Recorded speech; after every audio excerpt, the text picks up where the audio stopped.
So ayun nga mga ka-fishkeeper, may nag-request po sa atin si Bossing Mark ng ating steam egg.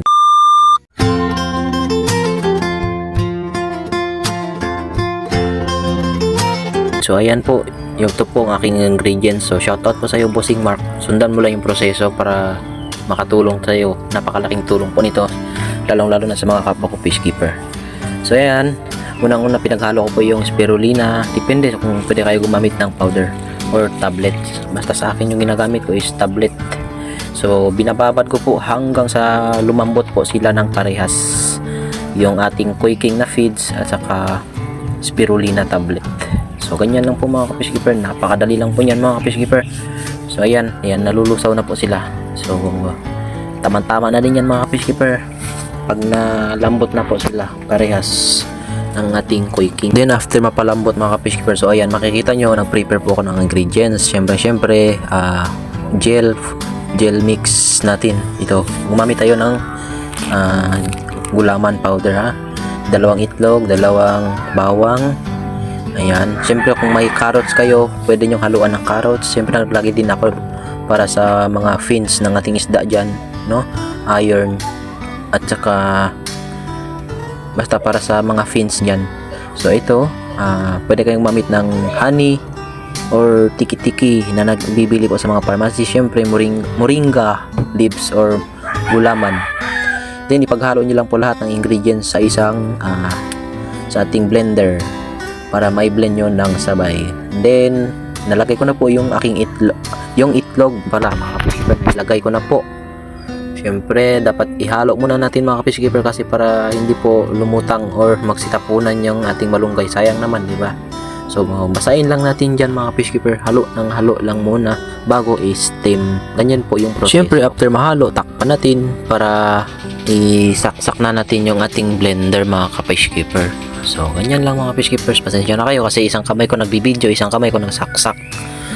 So ayan, pwede na natin i-blender yan mga fishkeeper. So dahan-dahan lang muna kasi ayan, yan po, tansya-tansya lang tapos i-blender nyo na tuloy-tuloy na. Ayan, so ganyan lang po mga fishkeeper. Antayin nyo lang na malusaw talaga yung dahon ng malunggay. Kung meron man kayong nilagay na carrots, so ayan, antayin nyo lang na malusaw po lahat ng ingredients dyan mga fishkeeper. So ganyan lang, napakadali lang yung ating steam egg na gawin kapag meron kayong dyan na available sa inyo. Again, pag may carrots, optional lang po. Kasi yung carrots, kaya naglagdag ako niyan kasi maganda po yan pang patingkad ng kulay, lalong-lalo na sa mga isda natin na ina-out natin. Like, pwede din sa gapi, no? Sa mga goldfish. So, pwede din itong steam egg natin. So ayan mga ka-fishkeeper, anyan nga, tapos na nga nating na-blender yung ating mga ingredients. So ready na po ilagay sa ating pang steamer dyan, no? Yung mga container, yung microwavable. So yun po ang gamitin natin sa akin. Pwede nyo gawing dalawahan mga ka-fishkeeper or 2 batches na for steam para hindi masyadong makapal at madaling maluto. So ayan, tips ko lang po yan mga ka-fishkeeper. Then pwede na natin isalin yan sa ating microwavable. Pwede nyo gawing dalawahan para hindi masyadong makapal at madaling maluto. So ayan mga ka-fishkeeper, syempre kailangan nating pakuluin muna yung mainit na tubig natin mga ka-fishkeeper bago natin ilagay yung ating steamer. So yan po gagamitin natin, steamer mga ka-fishkeeper. So ayan, depende kung anong option dyan sa inyo. Basta pakuluin nyo muna para madali yung pagluto nyan. So ayan, pwede na natin ilagay yung ating steamer at yung ating na-blender na nilagay sa container or microwavable. So ayan, optional lang po kung gusto nyong isahan or dalawahan. So ayan, antayin nyo lang hanggang sa maluto mga ka-fishkeeper. Ayan, so trust the process lang mga ka-fishkeeper. Huwag ka mag-doubt sa ginagawa mo. At after a minute, so ayan na po mga ka-fishkeeper, pumutok na po mga bula at medyo luto na pero hindi pa gaanong luto. So ayan, tinakpan ko ulit yan mga ka-fishkeeper.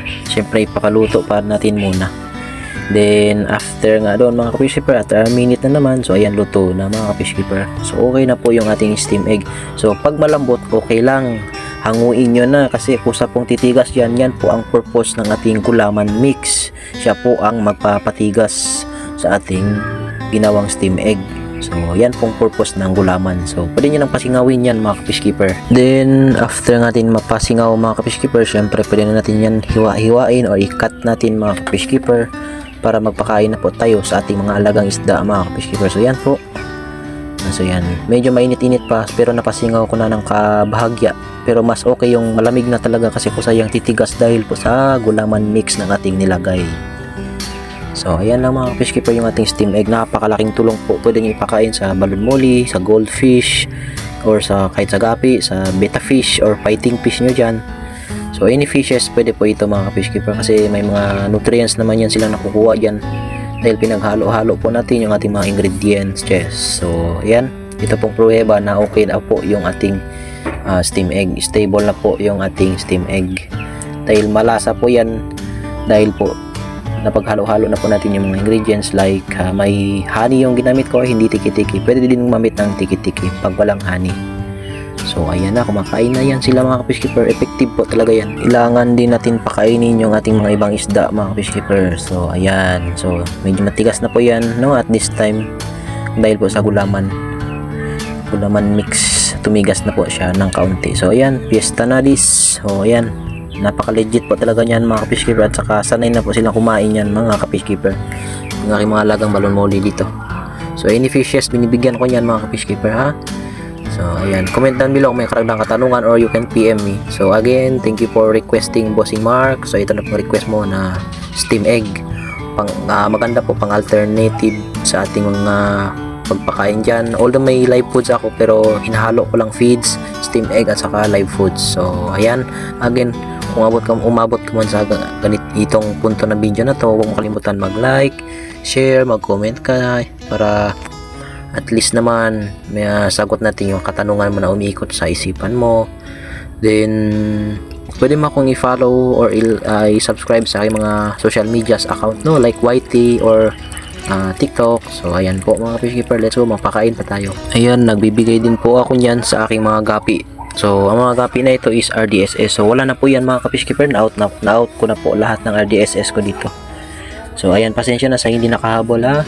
Yung aking RDSS is wala na po yan, na-out na po yan lahat. Syempre sa ating malalaki na po ito ngayon, yung ating GBT, Yamabuki at saka full gold na fry.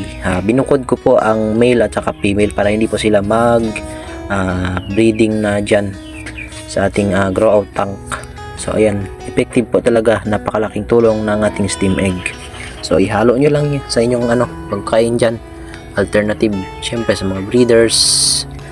And ayan, huwag mong kalimutan mag-like ka fish keeper. Paalam.